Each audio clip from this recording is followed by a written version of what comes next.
Ya. Oke, ini bahasannya kualitas penelitian, parameter penelitian yang berkualitas, tahapan penelitian. Oke, kualitas penelitian, bahasan hari ini, kualitas penelitian, parameter penelitian yang berkualitas, tahapan penelitian. Ini penelitian yang berkualitas tinggi, topik dan skalanya kecil, fokus, dan mendalami, lalu membawa pengaruh yang besar. Nah, jadi saya harap nantinya kalian itu kalau misalkan memiliki topik untuk diteliti, jadi tidak usah memikirkan bagaimana nantinya membuat sistem yang besar gitu kan, perancangan sistem bla bla bla bla bla gitu kan. Nah, waktu itu kan dibahas ya topik-topik seperti itu, mohon dihindari. Jadi lebih ke misalkan kita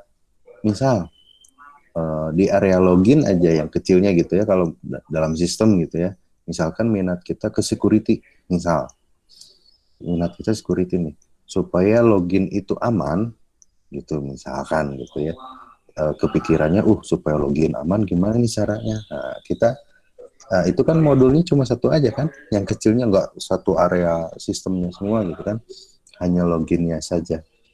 Gimana caranya supaya login itu secure gitu, tidak bisa ditebak oleh orang lain. Misalkan kita menerapkan metode apa gitu ya, atau kita mengembangkan metode apa supaya misalkan pada saat login itu aman, tidak bisa diketahui orang lain, meskipun misalkan terdeteksi misalnya pakai keylogger gitu ya, misal terekam oleh keylogger, tapi misalkan di situnya terdeteksi karakternya jadi banyak misalkan karena dienkripsi, atau misalkan cuma titik-titik aja yang terbacanya oleh keyloggernya. Nah gitu. Jadi tidak usah membuat sistem yang besar gitu ya. Hanya login aja, fokus misalkan ke login aja, minatnya ke security, ya itu olah saja itu. Gitu. Jadi kan kalau misalkan membuat formnya itu kan hanya form loginnya aja kan, gitu. Hanya dengan database. Sama dengan yang ada di sini, skalanya kecil, fokus, dan dalam, dan membawa pengaruh yang besar ke bidang penelitian kita. Jadi nggak usah besar-besar loh. Nah ini akademisi dan teknopreneur. Jadi ada pola pikir bagaimana kita akademisi sebagai akademisi dan teknopreneur. Ini kalau teknopreneur kan kalau ada 3 meja ini, ada meja nih, saya dikasih nih dikasih modal, misalkan Lutfi, saya kasih ini saya punya produk nih, meja ini nih, silakan jualin gitu kan. Kalau Lutfi bersikap atau memposisikan diri sebagai teknopreneur, itu menjual ulang produknya gitu ya, menjual ulang. Jadi pikirannya cuan ya, kita ya lebih gitu kan, modalnya sakit ya, kejualan sakit, ada selisih gitu. Kalau misalkan sebagai akademisi itu, kalau misalkan dikasih bahan 3 ini, kalau dikasih meja ini, kalau saya misalkan sebagai akademisi, ya udah dibayarin aja dulu, bayarin. Misal ini ya analoginya, saya bayarin aja dulu, jadi jangan dijualin dulu, dibayarin, saya pretelin gitu kan, dipelajari ini kenapa meja bulat seperti ini indah gitu kan, meja ini artistik, meja kuat, meja luas dan kapasitas banyak. Kita buka satu-satu gitu kan, dipretelin satu-satu, dipelajari semuanya, ini komponen-komponennya, kenapa ini yang meja indah ini bisa melengkung seperti ini, kenapa bisa stabil gitu kan, yang satunya besar kacanya, yang satunya kecil, tapi kok bisa seimbang gitu. Lalu yang meja kuat, mejanya kuat, ini kayunya kayu apa gitu kan, kayu jati misalkan, tapi bentuknya kurang indah tapi kuat gitu kan, dipretelin lagi, dipelajari kenapa kuat, kenapa bentuknya seperti ini, kuatnya gitu kan. Lalu ada juga dipretelin juga nih, meja luas dan kapasitas banyak, kenapa meja ini bisa kapasitasnya banyak gitu, bisa panjang, bisa luas gitu, tapi kayaknya ini kalau misalkan dilihat-lihat tapi ringkih gitu, kayaknya nggak kuat lama nih gitu. Nah kalau sebagai akademisi itu menciptakan meja yang baru dengan mengkombinasikan, mengkolaborasikan semua bentuk-bentuk dari meja ini, dimodifikasi gitu kan. Jadi nantinya pada akhirnya topiknya itu misalkan saya mau menciptakan meja yang indah, luas, dan kuat, dan muat banyak gitu. Nah gimana caranya tuh gitu kan? Jadi nggak harus misalkan menciptakan lagi kayak gitu kan? Bisa aja sih menduplikasi gitu kan untuk kita mencoba dulu. ATM, amati, tiru, dan modifikasi bisa saja. Saya mengamati dulu ini, oh saya tiru dulu deh, gitu kan. Saya tiru dulu bikin, oh ternyata ini ada kelemahan sebelah sininya gitu kan. Setelah mengikuti proses pembuatannya, saya tambahin supaya kuat, tambahin tiangnya atau penyangganya mungkin, atau diringankan yang tadinya kaca misalkan pakai fiber tapi yang tebel misalkan gitu. Terus kalau yang meja kuat nggak usah pakai kayu nih, cukup misalkan pakai, saya mau membuat dengan besi hollow saja misalkan, dengan konstruksinya seperti ini. Meja luas yang berkapasitas banyak ya cukup misalkan hanya pakai papan saja atau mungkin gimana, tapi tetap indah, tidak terlepas dari eye catching gitu ya, bagus sih. Oke, jadi pola pikirnya seperti itu. TM, amati, tiru, dan modifikasi. Nih parameternya, penelitian yang berkualitas, penelitian yang dilakukan secara logis, sistematis, terencana, dan hasil penelitian divalidasi secara terukur. Nah ini penelitian yang empiris dilatar belakangnya oleh situasi yang real dengan data yang valid dan konkret. Nah kadang-kadang kita terjebak dengan cari-cari masalah gitu ya, cari-cari masalah yang sebenarnya nggak ada masalah sedikit pun, tapi kita karena terdesak oleh skripsi sehingga atau terdesak oleh penelitian yang harus dilakukan untuk menunjang perkuliahan sehingga dibuat-buat masalahnya gitu. Nah itu yang harus diwaspadai. Nah penelitian yang memiliki kebaruan, novelty, yang bisa diwujudkan dalam berbagai bentuk. Ini yang waktu di pertemuan kedua ditonjolkan bahwa harus ada kebaruan atau minimal kita ada, misalkan waktu itu dicontohkan kalau ada dua metode atau dua algoritma, kenapa kita gabungkan gitu, coba kita gabungkan, kita gabungkan hasilnya apa, mungkin saja nantinya dari metode atau algoritma tersebut bisa kita modifikasi sehingga menjadi algoritma atas nama kita sendiri gitu. Oke, ini tahapan penelitian. Nah, ini mengidentifikasi masalah, merumuskan hipotesis, pengujian hipotesis dan analisis, lalu kesimpulan. Ini biasanya disebut dengan IMRAD, Introduction, Methodology, Result and Discussion, lalu Conclusion gitu ya. Biasanya seperti itu.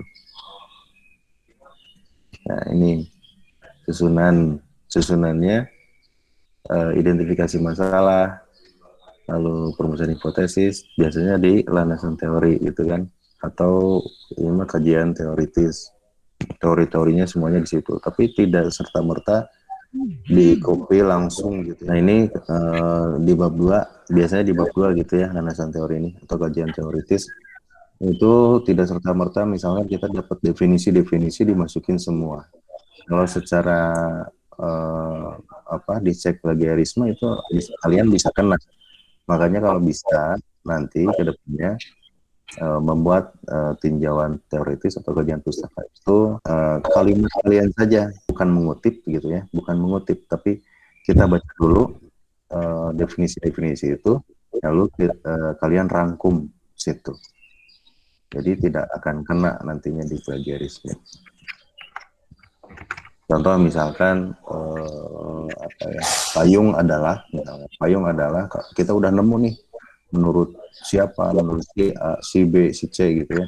Nah kalian gabungkan itu dari 3 itu, bisa digabungkan, lalu nanti di akhirnya itu referensinya tinggal dikasih referensi bahwa si A, si B, si C gitu.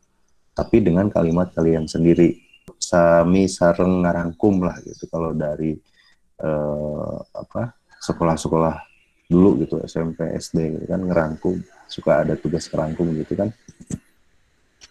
Oke, lalu pengujian hipotesis. Nah, ini metode penelitian, metode pengumpulan data, metode analisis data, dan sebagainya. Itu dari mulai perencanaan kalian seperti apa nanti eksekusinya sampai ke implementasi. Lalu dari semua apa yang telah kalian lalui, apa yang telah kalian rencanakan dan implementasikan, lalu simpulkan di situ apa yang kalian temukan, apa yang kalian kembangkan di situ, hasilnya apalah intinya gitu. Ini untuk tahapan penelitian computing. Nah, kan kita udah waktu itu stepnya udah ini nih, penentuan bidang penelitian, research field. Kita ruang lingkupnya teknik informatika sudah berarti. Terus penentuan topik penelitian, riset topik. Nah, kita mencoba menentukan topik riset topiknya itu kemarin dengan tugas cari topik-topik judul-judul yang kalian minati gitu kan. Cari referensinya dari artikel, dari apa gitu kan, lalu dikerucutkan, milih jadi 3 gitu kan. Nah, nanti pada akhirnya kalian akan mendapatkan passionnya sendiri gitu. Nah, lalu nanti kita masuk ke research problem nih, research problem. Penentuan masalah penelitian. Apa nih yang akan kita kaji gitu kan, apa yang akan kita teliti. Contoh misalkan karena tadi topiknya kita tentang security, terus kita akan membahas atau meneliti di loginnya saja gitu. Nah, maka yang ditelitinya di area login, mencari referensi terkait dengan algoritma, metode yang bisa diterapkan dalam login tersebut, form login tersebut, gitu. Lalu merangkumkan metode-metode yang ada tadi, yang ada nih apa aja, sudah ditemukan belum, gitu kan? Apakah orang lain sudah melakukan belum, gitu. Terus penentuan metode yang diusulkan, difilter kira-kira dari misalkan tentang security tadi, apa nih yang bisa kita terapkan di situ? Apa yang bisa diterapkan? Misalkan pakai gembok kah di loginnya, pakai metode gembok atau metode rantai misalnya. Kalau enkripsinya misalkan base 64 kah atau gimana gitu kan? Nah, itu kita pilih atau mengkombinasikan dua metode, dua algoritma gitu. Nah, evaluasi metode yang diusulkan, terus penulisan ilmiah dan publikasi hasil penelitian. Nah, kita harap kita hari ini bisa menentukan masalah penelitian dari tugas kemarin, tugas kelompok kemarin. Ini untuk menentukan masalah penelitian itu masuknya ke tugas individu. Gitu. Nah, ini dari tahapan penelitian computing ini, silahkan kalian tinggal baca nih.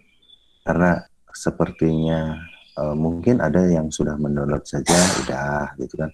Ada yang cuma lihat-lihat doang, sudah. Nah, yang belum download, silahkan download dulu, silahkan baca. Ini, baca-baca ini. Ya. Oke. Nanti akan ketemu, mungkin aja nanti mengcall gitu ya, dalam tanda kutip mengcall. Kita udah punya topik nih. Tadi security. Wah, karena sudah cari-cari referensi lagi nih, misalkan sudah baca-baca ini, ya, karena researchnya misalkan tren challenge topik ini, udah nyari-nyari misalkan di Science Direct, dan Springer, dan IE, atau di Google Scholar minimal, ternyata tren challenge topiknya itu misalkan sekarang ke arah gimana caranya kita memanage password kita karena akunnya banyak misalkan. Nah, ternyata riset trennya kayak gitu. Topik utamanya suka lupa password misalkan gitu. Maka saya mau meneliti bagaimana memanage password yang di dalamnya itu bisa membuat passwordnya, mengkomunikasikan passwordnya dan sebagainya. Gitu. Oh ternyata trennya itu aja karena orang-orang sekarang banyak yang lupa ternyata dari data-data yang saya dapat ternyata ada data-data orang yang orang zaman sekarang sudah banyak orang yang lupa gitu ada datanya gitu misalkan seperti itu. Nah itu eh, pergantian topik itu atau pengembangan topik itu bisa saja terjadi di tengah jalan, bisa saja terjadi karena kita makin banyak mencari referensi atau semakin banyak kita melakukan penelitian itu akan terjadi mengkol topik gitu dalam tanda kutip mengkol gitu mencari komponen lain untuk bisa mendorong lebih cepat untuk mencapai puncaknya gitu ya ditanyakan itu dengan mencari misalkan kolaborasi dengan temennya atau mencari referensi lain yang untuk mengarungi tanyakannya tersebut gitu. Oke, ini saya skip.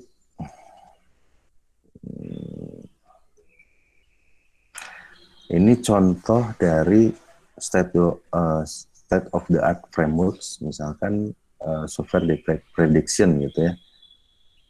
Ini misalkan ada beberapa framework untuk prediksi. Kita pelajari satu-satu. Nah, ini pasti lama ya. Pasti lama kalau kita mempelajari gitu. Seolah-olah misalkan gini, kayak tadi meja. Kalau misalkan ini tips saja ya, trik mungkin. Kalau misalkan kita membaca referensi itu atau membongkar gitu ya, membongkar meja itu mungkin saja pada saat membongkar, mempelajari itu bisa terjadi kesalahan gitu ya.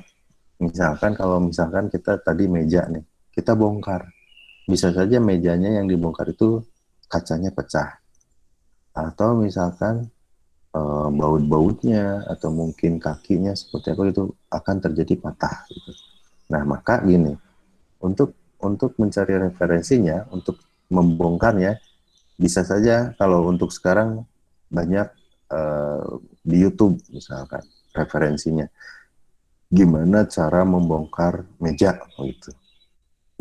Jadi kita mempelajari dulu dari orang lain yang pernah melakukan pembongkaran meja tersebut gitu. Nah kalau di penelitian misalkan tadi kembali lagi ke contoh yang security login. Kita cari referensi yang pernah mencoba membedah login security tersebut gitu. Apakah ada kendalanya atau apakah ada tingkat keberhasilannya seperti apa gitu. Nah itu sama halnya dengan kayak gitu. Apa yang didapatnya, prosesnya seperti apa gitu kan tidak akan memberatkan kalian untuk mempelajari dulu kan kalau ini memang algoritmanya. Nah, bisa saja mempelajari itu dulu, yang tadi algoritma tentang security, dengan mempelajarinya dengan membaca artikel orang lain, gitu. Yang sama topiknya dengan kita. Dipelajari dulu, prosesnya seperti apa, alurnya seperti apa, gitu.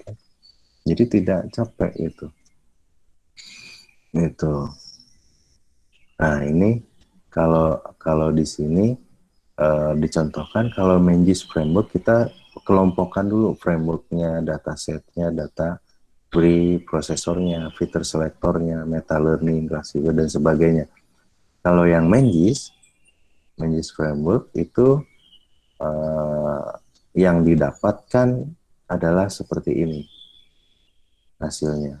Oh ternyata ada komponen-komponen ini kalau kita mempelajari framework tersebut. Lalu kita mempelajari framework yang lain. Kalau yang di Mengis itu di data prosesnya ada log filtering, gitu ya. Kalau di Lessman framework di sini data prosesornya ternyata tidak ada. gitu. Tapi dari sisi classifiers-nya dia memiliki 22 algoritma itu. Tuh ada. Lalu kalau misalkan yang Song Framework itu di data process-nya dia punya log filtering juga, sama kayak Mengis gitu ya. Filter selektornya FSB, tapi meta learning-nya dia nggak punya. Tapi di classifiers ada tiga algoritma DT, 1R, dan NB gitu. Contohnya seperti itu.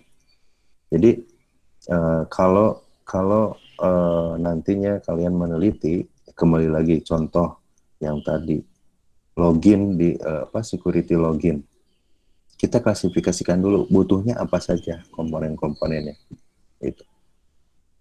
Misalkan dari sisi karakter, dari misalkan yang algoritma A dia hanya misalkan membaca angka, kalau yang algoritma B dia hanya bisa membaca karakter vokal saja misalnya. Terus yang C dia bisa semua membaca. Tapi ada kelemahan dari ABC itu. Yang ini enkripsinya bisa lebih cepat, yang ini deskripsinya lebih cepat, enkripsinya lebih lengkap gitu. Nah, itu bisa digabung semua. Nah, propose metodenya, nah yang diajukan propose framework misalkan karena sudah mempelajari dari 3 framework ini, yang diusulkan frameworknya itu seperti ini misalkan. Nah, ini kan nggak ada ya rangkuman kita yang tadi ya, log filtering ini nggak ada, ini nggak ada. Ya udah deh, saya karena butuhnya hanya di bagian feature selector, meta learning, classifier, dan parameter selector, maka nantinya dari hasil yang kita pelajari beberapa framework tadi, nah, saya mau ambil yang PSO, GA, Beijing-nya, dan hanya pakai 10 algoritma saja. Dan parameter selektornya adalah yang GA-nya saja. Nah, seperti itu. Kan kalian udah punya tuh waktu itu topik-topik itu dipelajari, dibuka-buka lagi. Apa nih yang bisa kita ambil dari 3 topik tersebut gitu.